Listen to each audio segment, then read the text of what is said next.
তারাবির সালাতের রাকাত বিতর্ক এড়িয়ে চলুন। রাকাত নিয়ে বিতর্ক করবেন না। 8 রাকাত 20 রাকাত নিয়ে যে মারামারি এই দেশে, এটা শয়তানের ফন্দি। চিল্লায় বলেন, এটা কার ফন্দি?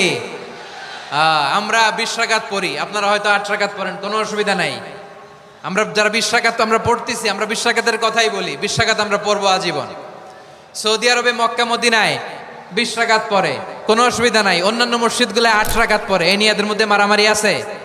হ্যাঁ, এই জন্য রাকাত বিতর্ক এড়িয়ে চলবেন। প্রিয় ভাইয়েরা, আপনার আমল আল্লাহর কাছে কবুল হবে সংখ্যার বিচারে না উত্তমতার বিচারে? বলেন তো, সংখ্যার বিচারে না উত্তমতার বিচারে? উত্তমতার বিচারে। কত চমৎকার ভাবে আপনি আল্লাহর সামনে দাঁড়াতে পারছেন, এটা বিবেচ্য। রুকু সেজদাগুলো সুন্দরভাবে করবেন।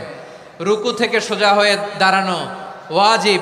2 সেজদার মাঝখানে সোজা হয়ে বসা ওয়াজিব। এই তা'দিলুল আরকান বাদ দিলে হানাফি মাযহাব মতে সৌ সেজদা দিতে হবে। অন্য মাযহাব মতে নামাজই হবে না, আপনার নামাজই হবে না। এই জন্য ধীরস্থির ভাবে তারাবির সালাত যেন আমরা আদায় করি। পারা যাবে তো ইনশাআল্লাহ?